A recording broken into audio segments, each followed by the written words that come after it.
Umunyu uri mu biryoshye ibyo kurya biboneka cyane kuri iyi si, kandi ibyo kurya byinshi bitetswe n'abantu bishyirwamo umunyu. Umuntu ashobora kurara atanyoye isukari yakorewe mu ruganda, ariko ntabwo ari benshi barenze umunsi umwe batariye cyangwa se batanyoye ibirimo umunyu. Ni kimwe mu biryoshye ibyo kurya abatuye isi bamaze imyaka myinshi bazi, n'abanditse Bibiliya bari bazi umunyu. Ituro ry'ifu ryose ujye urishyiramo umunyu. Ntukemere ko ituro ry'ifu utura ribura umunyu, ariwo kimenyetso cy'isezerano ry'Imana yawe. Amaturo yawe yose n'ibitamo byawe byose ujye ubitambara n'umunyu. Birumvikanisha uburyo umunyu ugomba kuba wari ikiribwa cy'agaciro muri iki gihe. Ibi byanditse mu Balewi igice cya 2 umurongo wa 13. Umunyu wanditsweho inshuro nyinshi muri Bibiliya nk'ikintu cyari gifite agaciro gakomeye cyane. Iki gihe umunyu bawitaga zahabu y'umweru. Kuva mu myaka ya mbere ya Yezu, Abanyamisiri bari baramenye ko umunyu ushobora kwifashishwa mu kubika ibyo kurya bikaba byamara igihe kirekire bitangiritse. Bashoboraga kwica inyamaswa mu ishyamba, bakayibaga, bakayisiga umunyu, bakayimanika ahantu runaka ikamara iminsi itangiritse, bakazayirya igihe bizaba ari ngombwa. Uyu ni umunyamateka witwa Jean-Claude Oke. Kuba umunyu warifashishwaga nk'igikoresho cyo kubika ibyo kurya cyari ikintu gikomeye cyane. Igikorwa cyo kubika ibyo kurya mu gihe cy'imyaka myinshi byatumaga abantu bahunika ibiribwa byinshi, byabarindaga kuzabura bibatunga mu gihe kizaza. Bivuze ko umumaro w'umunyu wari ukubika ibiribwa kurusha kuwurya mu biribwa. Niba ubona agaciro firigo zifite uyu munsi, icyo gihe niko gaciro umunyu wari ufite. Byageze aho mu kinyejana cya mbere, ubwo nahagana mu mwaka wa 200 nyuma ya Yezu, abasirikare b'Abaromani bahenga umunyu nk'igihembo cy'akazi kabo ka gisirikare. Umunyu mu Gifaransa witwa sel, mu Kilatini witwa sal. Nyuma y'igihe abasirikare bahenga umunyu, ubwami bw'abami bw'Abaromani bwafashe icyemezo cyo kurekeraho kubahemba umunyu, ahubwo buhitamo kujya bubahemba amafaranga yo kugura umunyu. Sal, nk'uko bawitaga mu Kilatini. Ayo mafaranga yo kugura sal n'ibindi umuntu akenera bayise salarium, aribyo byaje kuba salaire mu Gifaransa, aribyo twebwe twise umushahara. Umushahara ukomoka ku munyu. Ndabasuhuje, nitwa Ismael Mwanafunzi. Umunyu uri mu ndyoshya ndyo tutibazaho ibibazo byinshi. Ni ubwoko bw'utubuye duto kenshi twera, dufite ubushobozi bwo kukuzanisha amazi mu kanwa ndetse no guhindura uburyohe bw'ibiribwa byinshi dushyizwemo. Ariko umunyu uva he? Buriya buryohe bwawo buva he? Henshi ku isi uri mu mitungo kamere ihendutse. Umunyu w'amafaranga 200 y'u Rwanda, urugo rushobora kuwurya ukwezi kose, ukabakorera ibitangaza mu birebana n'uburyohe. Ariko iyo ugiye kuwugura muri butike, uba utekereza ko wavuye he? Iyo ugeze mu mubiri wacu ubwo ukora iki? Umarira iki umubiri wacu? Ukorera iki umubiri iyo ubaye mwinshi? Tubahaye ikaze muri iki kiganiro. Turi kumwe na Koje Bank. Urebeye inyuma, umunyu n'isukari wagira ngo ni abavandimwe batandukanijwe n'uburyohe gusa. Byose nutuye kenshi dufite ibara ryera kandi tuyenga iyo tugeze mu mazi, nyamara biratandukanye cyane. Nyinshi mu isukari tunywa ikorwa mu bimera, cyane cyane ibisheke, mu gihe umunyu uva mu mazi y'inyanja. Hari n'uwo bacukura mu butaka, ariko nawo waravuye mu mazi. Niba warigeze gufata amazi ukayaminjiramo umunyu, ukayanywa ukumva uko ameze, ni kuri amazi y'inyanja bameze. Nk'uko amazi washyizemo umunyu udashobora kuyuhira ibimera cyangwa se kuyogesha ibintu, ni nako amazi y'inyanja udashobora kuyakoresha ibingibi kubera ko ari mu umunyu. Ibinyabutabire biyarimo ari byo bigize umunyu bishobora kwangiza utunyangingo tugize ikimera cyangwa se bikangiza icyuma igihe uyacyogesheje. Kubera icyo amazi y'inyanja rero aba ari mu umunyu kandi ayo mu migezi ntawe urimo. Uyu munyu wo mu nyanja uva he? Ubundi bavuga ko amazi ari mu umunyu iyo 3% by'ibiyagize ari umunyu. Mu yandi magambo bavuga ko amazi ari mu umunyu iyo muri buri litiro yayo harimo garama 30 z'umunyu. Aya mazi y'umugezi tunywa abagizwe n'ijanisha riri munsi ya 1% ry'umunyu muri litiro imwe. Ni ukuvuga ko aba ari mu umunyu tuzuye akayiko gato muri buri litiro. amazi atarimo umunyu ntayabaho. Amazi ari hano ku isi yose arimo umunyu mwinshi cyangwa se muke, ariko urimo. Ntabwo ushobora kubibona kubera ko iyo umunyu ugeze mu mazi ntabwo ushobora kuwubona. Umunyu ni ikintu gifatika gifite ubushobozi bwo kwihisha mu mazi ntukibone, ukakibona ari uko ayo mazi akamye agahinduka umwuka. Ufashe umunyu wuzuye ikiyiko ukawushyira mu mazi yuzuye ikirahuri, ayo mazi ukayacanira kugeza akamye, wa munyu wayashyizwemo uwusanga mu isafuriya kandi wari wayengeye muri ya mazi. Iyo ushyize umunyu mu mazi, amazi aba afite ubushobozi bwo gucagagura wa munyu mu duce duto cyane tutagaragara, ukatubona ari uko amazi akamye. Hano turimo kuvuga umunyu usanzwe, uyu nguyu duteka, ariko hari umunyu kamere uba mu mazi y'inyanja, ari naho havuye uyu nguyu duteka. Nibyo, uyu munyu hafi ya wose duteka mu ngo uva mu mazi y'inyanja. Reka tubivugeho. Amazi y'inyanja abamo garama 35 z'umunyu muri buri litiro imwe. Iki ni igipimo mpuzandengo kubera ko amazi y'inyanja zose ntabwo anganya igipimo cy'umunyu yarimo. Nk'inyanja ya Atlantique y'amajyaruguru, amazi yayo harimo garama 35 z'umunyu muri buri litiro. Amazi ya Mediterane yarimo garama 38 z'umunyu muri buri litiro. Muri mer morte ho harimo garama 260 z'umunyu muri buri litiro imwe.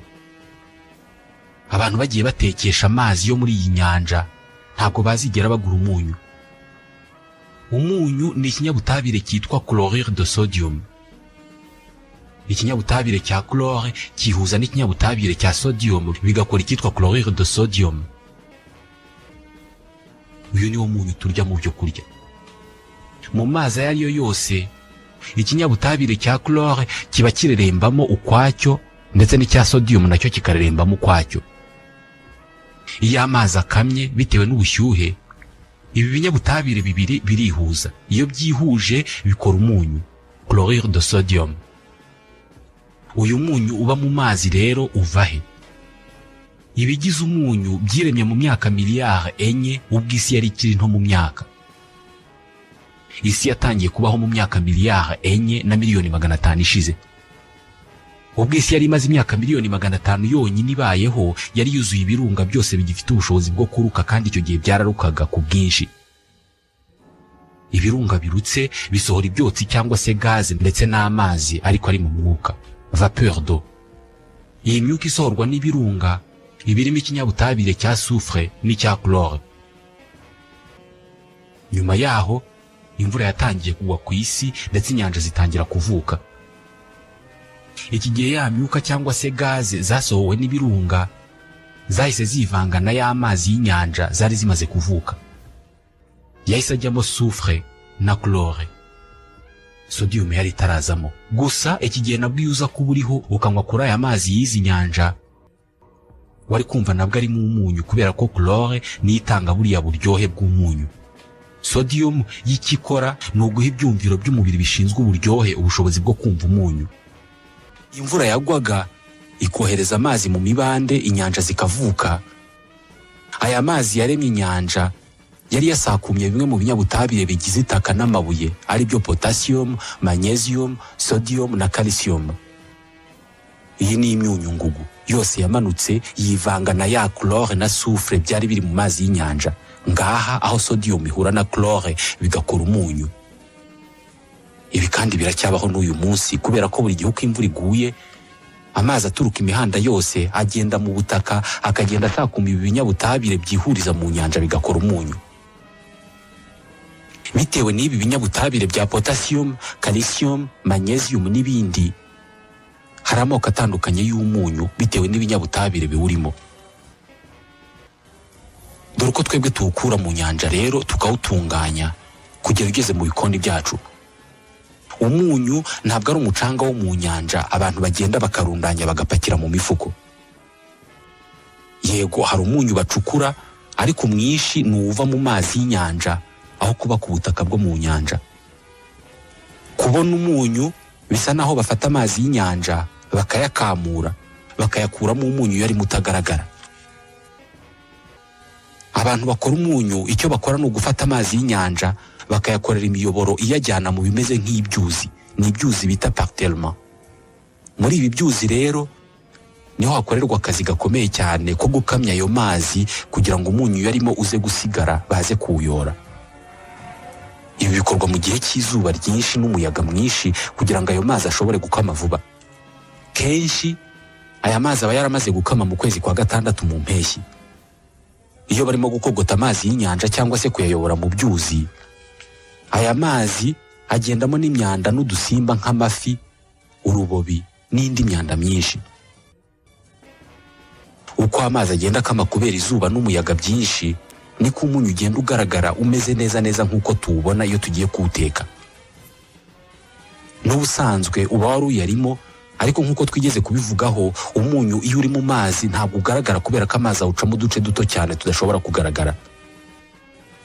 Mu bice bimwe na bimwe by'isi hari inyanja zagiye zikama, maze aho zari ziri hagasigara umunyu ushobora kugenda ukayora nk'uyora umucanga. Umunyu wari uri mu mazi guhinduka amabuye cyangwa se guhinduka nk'umusenyi babyita cristalisation. Mu mazi y'inyanja nk'uko twigeze kubivuga haba harimo ibinyabutabire, icya chlore n'icya sodium. Buri cyose kiba kiri ukwacyo iyo biri mu mazi, ariko iyo amazi akamye biburi gikomeza kubifata ngo kimwe kigume ukwacyo kubera ko amazi yabitandukanyaga aba yagiye, bigatuma byegerana bikihuza bigakora chlorure de sodium ari wo munyu. Iyo amazi yamaze gukama muri bya byuzi hagasigara umunyu umeze nk'umucanga, bawuyora bakoresheje ibimashini bya rutura, kimwe gishobora kuyora toni 500 mu isaha imwe. Uyu munyu bahita bawupakira mu bikamyo, bagahita bawujyana aho bawurongera cyangwa se bawogereza kubera ko ukirimo imwe mu myanda irimo n'isayo rimwe na rimwe. Iyo bamaze kuwuronga barawanika cyangwa se bakawukamura cyangwa se bakawumutsa bakoresheje imashini, ugakamuka neza ku buryo udafata mu byo bawushyiramo. Amazi y'inyanja zo mu isi yuzuye umunyu ku buryo abantu baramutse bafashe icyemezo cyo gukura umunyu wose uri mu nyanja zo mu umunyu wavamo ushobora kuwufata ukawumena ahantu hose humutse ku isi, ni ukuvuga ahantu hose hatari amazi.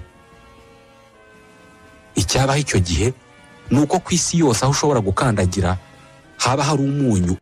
Biri ku isi hafi ya byose byakwisanga munsi y'uwo munyu, keretse nk'inzu zifite uburebure burenze metero 37.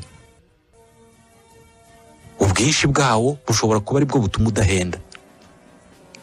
Umunyu ntabwo uva mu mazi y'inyanja gusa, kubera ko hari n'umunyu bacukura mu butaka. Ku isi hari ibirombe by'umunyu. Aborozi bazo twita gikukuru, ariko hari n'umunyu w'urugera cyangwa se uyu nguyu turya mu ngo ucukurwa mu birombe.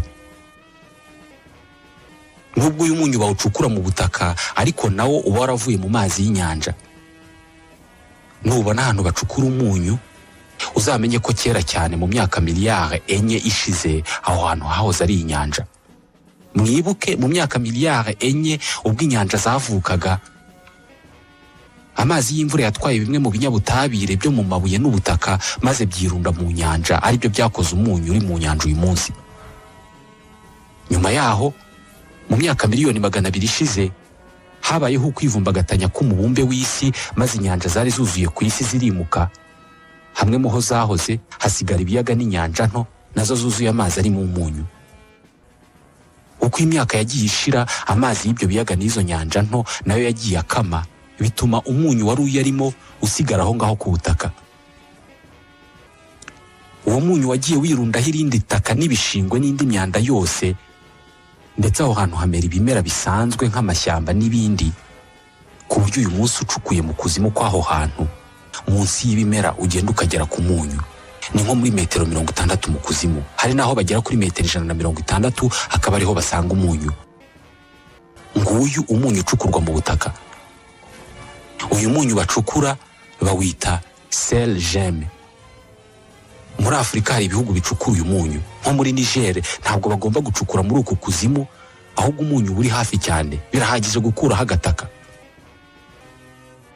Gikukuru iyo bayicukura bahita bajya no kuyigurisha ku masoko yo hafi aho ngaho.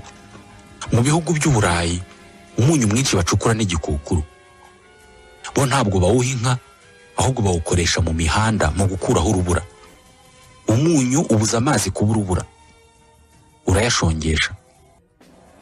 Mu kanya turaza kuvuga uburyo umunyu utuma amazi yo mu mubiri adakama, ari nawo mumaro w'ingenzi umunyu ufite mu buzima bw'umuntu. Utuma amazi mu mubiri adakama, ariko nanone ukayagira menshi mu mubiri kubera ko urayabika, bigasa naho umubiri nta mazi ufite kandi ahubwo ufite menshi. Mbere yo kugera kuri iyi ngingo, reka tubanze tuvuge ku buryo bakoresha umunyu mu mihanda mu gukuraho urubura. Mbere na mbere bigenda bite ngo amazi asanzwe asukika ahinduka ikintu cy'ikibuye aricyo twita urubura. Hagati y'ibigize amazi bitandukanye ari byo atome za hydrogene na oxygene habamo gukururana. Ibi ngibi bibaho iyo ubushyuhe buri ku gipimo cyo hejuru ya dogere 0. Iki gihe ibigize amazi biba birimo kwinyeganyeza ndetse no kugenda ku buryo ugukururana kwabyo kuba ari guke cyane. Ubushyuhe butuma ibigize amazi buri cyose kigenga ntibishake gukururana, aribyo bituma amazi aba arekuye ku buryo atemba cyangwa se asukika. Ariko iyo ubushyuhe bumanutse, ugukururana kw'ibigize amazi kuriyongera maze ukwinyeganyeza kwayo kukagabanuka. Iyo ubushyuhe bw'amazi bugeze kuri dogere 0 no munsi yazo, ugukururana kw'amazi kuba kunini cyane, maze ibinyabutabire biyagize bigafatana, amazi agahinduka ikibumbe ari rwo rubura.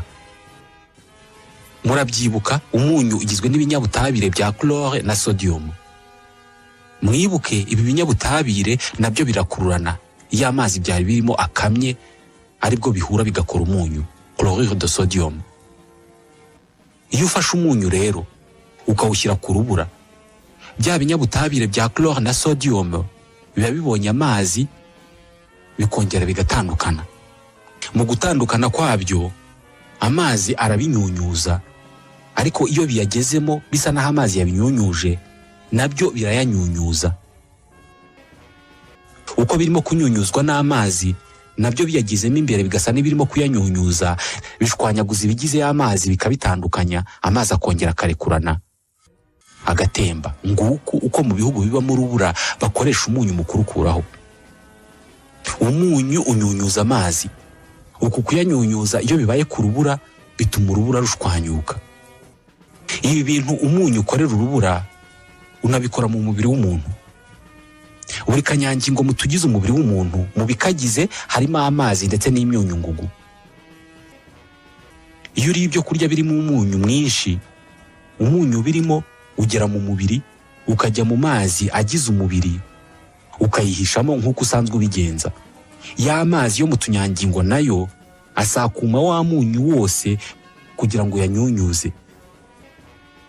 Iyo uyanyunyuje, utunyangingo dusigara nta mazi dufite kubera ko yose aba yanyowe na wa munyu, maze umubiri ugatangira gukeka ko amazi ari make. Ariko ku ruhande rumwe ni nako biba bimeze kubera ko mu tunyangingo amazi aba yabaye make, maze umuntu akumva afite inyota. Iyi niyo mpamvu iyo umuntu yariye umunyu mwinshi agira icyaka cyinshi.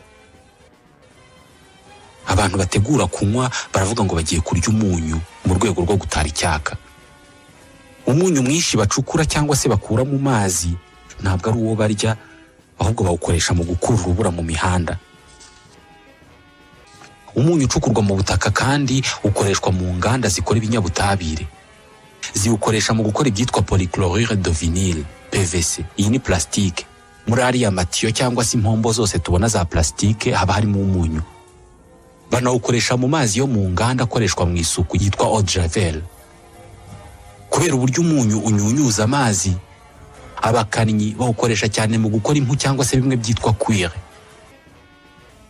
Niba muzi ya makoti abantu bambara akaba adashobora kwinjirwamo n'amazi, buriya bushobozi bwo kutinjirwamo n'amazi mu byo bukesha harimo n'umunyu.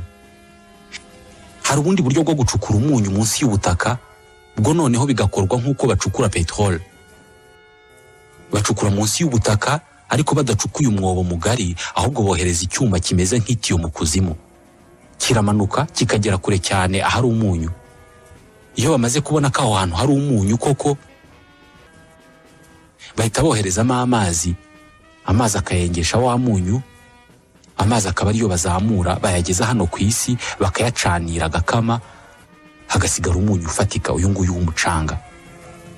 Biroroshye gutwara umunyu wose ushatse wawushyize mu kijerekani cy'amazi, abantu bakagira ngo utwaye amazi kandi utwaye umunyu. Gusobanukirwa birambuye uburyo umunyu bawihishe mu mazi ushobora no kubyumva cyane niba warigeze gukora siporo umwanya munini ukabira ibyuya byinshi. Iyo wicaye ukaruhuka bya byuya biri ku mubiri wawe bikuma, hari igihe uzabona umunyu uyu nguyu w'amabuye w'umweru ku mubiri wawe. Mu bikoni no ku meza yacu umunyu ushatse wawugereranya n'ubwoko bw'uburyo bwongera ibyishimo byacu imbere y'isahani. Akunyu gake ushobora kuyora ugafatishije intoki ebyiri ukanaga mu biryo cyangwa se ukakanyanyagiza ku isahani y'ibiryo, kagakora igitangaza cy'uburyohe. Gahita gakangura ibyumviro by'uburyohe, amacandwa akiyongera mu kanwa kawe ukifuza kongera gutamira. Kenshi iyo ibiryo bibishye ukongeramo umunyu biraryoha. Umunyu uri mu byo kurya byinshi ku buryo hari n'ibinini bashyiramo umunyu. Ikibazo ni uko ubu buryohe iyo tubukurikiranye cyane buteza umubiri wacu ibibazo. Uyu munsi turya ingano y'umunyu iruta kure iyo umubiri wacu ukeneye. Ubundi umuntu mukuru ntabwo akwiye kurenza garama 5 z'umunyu ku munsi. Aka ni akayiko gato kamwe, ariko ni bangahe ku isi barya umunyu ungana utya? Benshi tuwukuba inshuro nyinshi. Umunyu muri buriya buryohe bwawo iyo uriye ari mwinshi ushobora kugutera indwara zirimo umuvuduko ukabije w'amaraso cyangwa se guturika k'udutsi tujyana amaraso mu bwonko no mu mutima. Abantu bari hagati ya 2 miliyoni n' 3 buri mwaka mu isi nibo bicwa n'izi ndwara. Abangaba harimo n'ababazitewe n'umunyu. Umunyu utari mwinshi ni ngombwa cyane ku mubiri w'umuntu. Turawukeneye cyane. Mu mubiri w'umuntu umunyu ufite umumaro wo gufata amazi awurimo bigatuma utunyangingo tw'umubiri tutagira umwuma. Ufasha umubiri kandi mu gukura intungamubiri mu byo turya, kandi ugafasha ubwonko gukora neza kubera ko worohereza utunyangingo tw'ubwonko gutumatumanaho. Ikibazo ni uko tuwurya ari mwinshi cyane. Umunyu unyunyuza amazi ari mu mubiri ariko ntabwo uyasohora. Urayanyunyuza ariko n'ubundi akaba akiri aho ngaho mu mubiri, mu munyu uri mu mubiri. Ibi rero bituma iyo urya umunyu mwinshi ugira amatembabuzi menshi mu mubiri ariko ntubimenye. Uyu munyu unatuma ingano y'amaraso yiyongera. Ingano ivugwa ahangaha ni ibyitwa volume, ni ukuvuga aho amaraso agera. Iyi ngano iyo yiyongereye rero umuvuduko w'amaraso mu mitsi uriyongera, kubera ko uko aba ari ahantu hanini mu mubiri umutima ugerageza kuyapompa kugira ngo uyasaranganye mu mubiri. Kubera ko aba ari menshi umutima ugakoresha ingufu nyinshi mu kuyapompa, umuvuduko w'amaraso mu mitsi ukiyongera, imitsi ikangirika. Ibi nibyo bita umuvuduko ukabije w'amaraso. Kugabanya ingano y'umunyu umuntu arya bishobora kugabanya ibyago byo kurwara mwene izi ndwara. Nurwara umutima cyangwa se indi ndwara ifitanye isano n'amaraso, abaganga bashobora kuzakubuza kurya umunyu. Mu kinyejana giheruka nibwo byavumbuwe ko kurya umunyu mwinshi bitera indwara y'umuvuduko ukabije w'amaraso. Iki gihe iyo wagiraga umuvuduko ukabije w'amaraso wabaga ubizi neza ko ufite ibyago byo gupfa vuba aho ngaho. Warwaraga iyi ndwara ikakwica mu myaka 2 igufashe. Uyu munsi havumbuwe imiti, none abantu bamara imyaka 10 cyangwa se 20 bafite umuvuduko ukabije w'amaraso. Dore ko bavumbuye ko kurya umunyu mwinshi bitera umuvuduko ukabije w'amaraso. Dr Nicolas Postel-Vinay ni umuganga w'indwara z'umuvuduko w'amaraso mu bitaro by'Uburayi byitiriwe Georges Pompidou. Bafasha abarwayi bari bafite uburwayi bw'umuvuduko ukabije w'amaraso ku buryo imitima yabo itari gikora neza, maze bamara igihe babagaburira ibyo kurya bitagira umunyu. Ubwo batangira kubona umuvuduko w'amaraso ugabanuka ku rugero runini. Mu myaka ya kera ibi byarokoye abantu benshi. Ngaha ahavuye kubuza umunyu abantu bafite mwene izi ndwara. Mu bihugu bimwe by'Uburayi bamwe mu bashakashatsi mu by'ubuzima bamaze gutangiza intambara ku munyu. Nko mu Bwongereza, Professor Graham McGregor ni umwarimu wigisha ubuvuzi bw'indwara zifata umutima muri kaminuza ya Wolfson Institute i Londres. We nta nubwo ashaka ko abantu bagabanya ingano y'umunyu barya. Arashaka ko umunyu ucika burundu mu bikoni no ku masahani y'abantu. Umva impamvu. Umunyu ni umwicanyi ukomeye. Wica abantu bari hagati ya 2 miliyoni n' 3 mu isi buri mwaka bitewe n'umuvuduko ukabije w'amaraso. Umunyu wamaze guhinduka nk'uburozi kubera uburyo tuwurya ari mwinshi. Mu bukangurambaga bwe yanakoze amashusho y'ibishushanyo bigenewe abana aho agaragara agenda areba ku masahani y'abana, yasanga ibyo kurya birimo umunyu akabikamura akawukuramo. Avuga ko turetse kurya umunyu, ku mwaka umwe abantu 25,000 barwara indwara y'umuvuduko ukabije w'amaraso barokoka. Ntabwo ari abantu benshi bazi ingano y'umunyu barya bitewe n'uburyo twamaze kumenyera kuwurya. Mu byo kurya n'ibyo kunywa byakorewe mu nganda, umunyu ubura ahantu hose utawukeka. Hari ibyo kurya biba bipima garama 100 z'uburemere, bikaba birimo garama 1 y'umunyu. Ibi biribwa bishobora no kuba ari ibiryohereye cyangwa se birimo isukari, ariko bikaba birimo umunyu mwinshi utumvikana.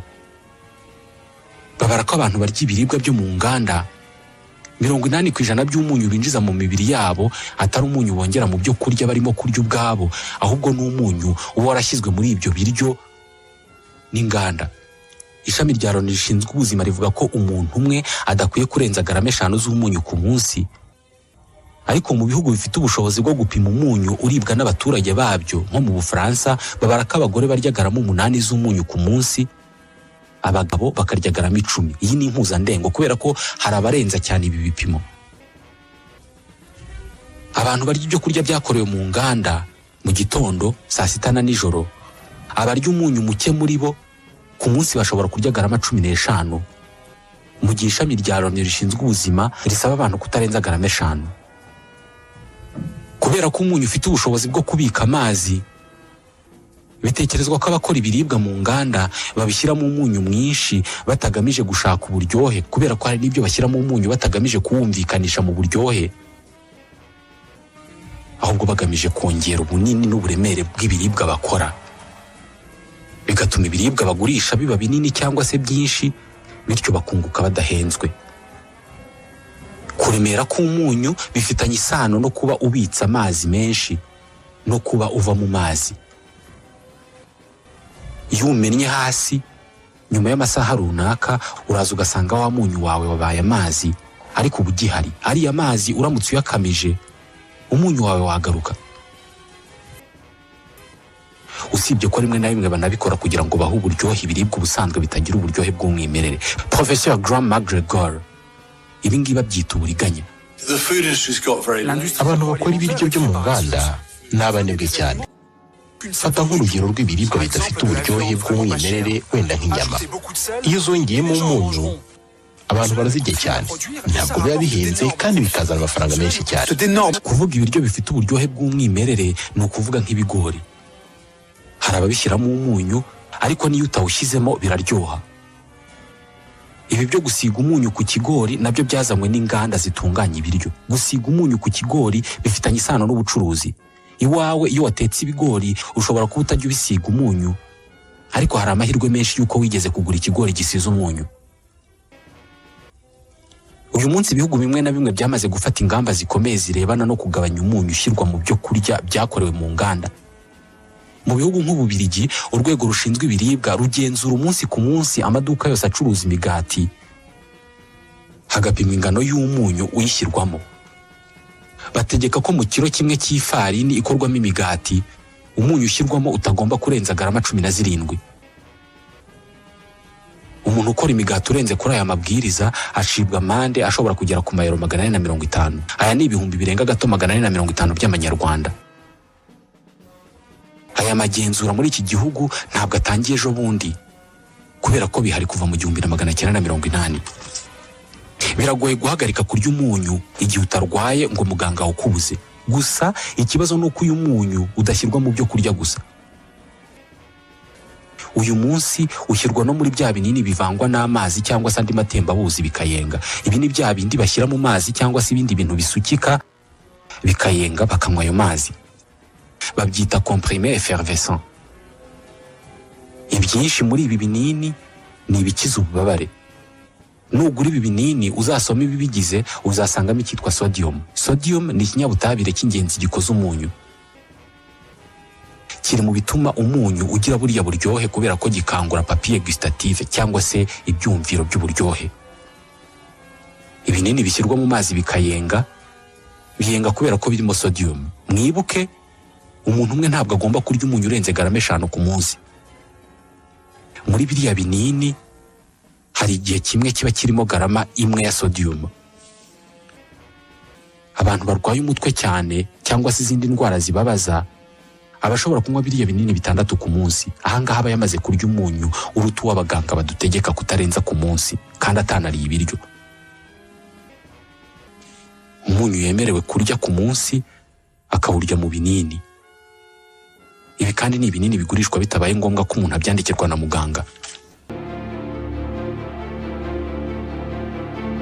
Ibi bisobanuye neza ko umunyu utiteguye kuva ku masahani yacu. Niba ko kugira uruhare rukomeye mu kongera uburwayi bufitanye isano n'umutima n'amaraso, haba hari igihe hazavumburwa ikindi kintu gikora ibitangaza nk'ibyawo mu kanwa ariko kitagira ingaruka ku mubiri nk'izawo. Nadusoje ikiganiro Waruziko cyo kuri uyu munsi, ikiganiro tubashimira kuba mukurikira. Nitwa Ismael Mwanafunzi, ndabashimiye.